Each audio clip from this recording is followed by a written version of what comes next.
Parmi les fléaux que les policiers combattent au quotidien, il y a le trafic de stupéfiants. Est-ce que t'as quelque chose dangereux sur toi? T'as rien du tout? Non, juste un joint déjà. Donc là, en stupéfiant, il y a à peu près 3 000 euros. Plus 1 000 euros en réalité.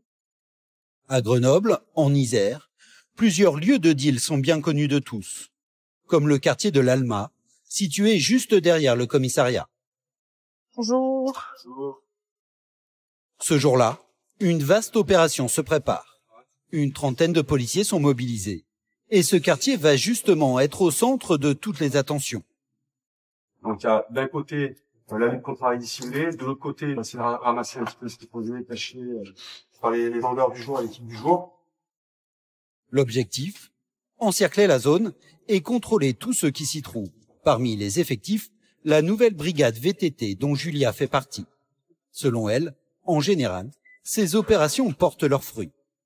C'est un point où ça marche souvent. Après, voilà, il y a une part de hasard et de savoir si on trouvera du produit. Mais vu qu'on est équipé là avec la canine en plus, il y a des chances que ça matche au niveau de la recherche de stupéfiants, quoi.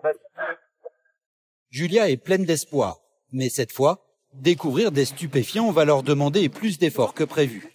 Première étape, chacun prend position autour du quartier et attend le top départ. On va se positionner un petit peu en retrait du point pour pouvoir intervenir rapidement et être sur place prêt à intervenir. Et le but, c'est qu'on arrive de tous les côtés pour bien empêcher les individus de partir à notre arrivée, quoi. Prendre le quartier en tenaille pour surprendre les dealers. Bon allez, c'est parti, tu vas pas faire tout le monde, top intervention. Alors, que vont-ils trouver sur place? Julia et son équipe tombent sur ce jeune homme. Va sur la place. On va faire un contrôle. Allez. T'as pas de produit, t'as rien? Pas de consommation? Rien sur lui, mais les policiers auront peut-être plus de chance sur cette petite place, le fameux lieu de deal. Pendant que tous les jeunes sont fouillés, la brigade canine entre en action avec l'aide de Rasta, ce malinois. Il est dressé pas mal de produits, n'importe quel type de stupéfiant, mais il est capable de trouver les... L'animal fouille chaque recoin et sa truffe repère des odeurs suspectes. C'est vide, ma fille. Mais pas de stupéfiants à se mettre sous la dent. Il va falloir changer de stratégie. Les policiers n'ont pas dit leur dernier mot.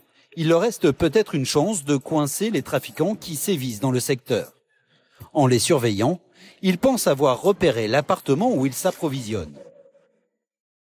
Donc là, il y a une surveillance qui va être mise en place par les collègues en planque. Et donc, on attend de voir s'il y a une recharge qui se fait et qu'on puisse choper celui qui ramène la recharge, quoi.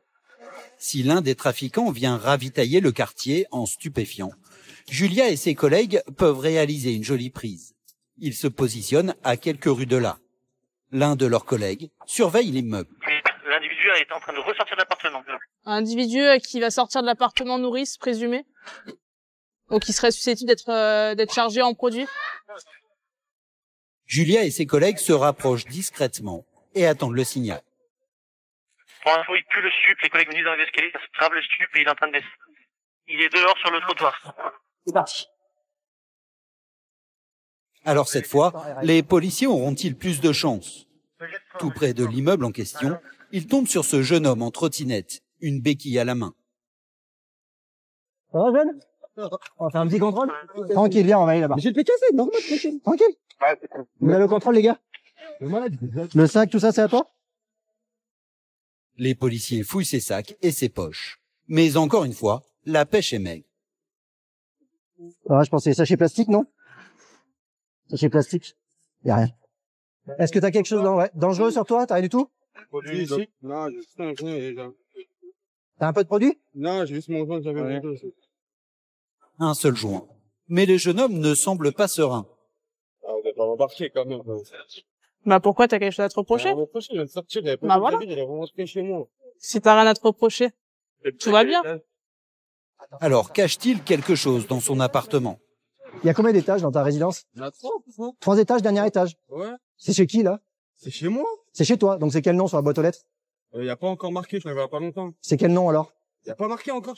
Dans ce genre de cas, soit le jeune homme les autorise à entrer chez lui, soit le chien détecte une odeur suspecte et les policiers demandent au procureur le droit d'enfoncer la porte.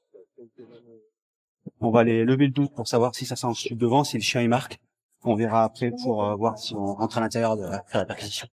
Dans l'immeuble, Rasta démarre en flèche.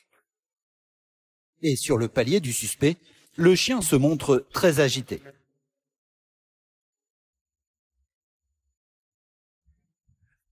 Le jeune homme s'est-il senti coincé?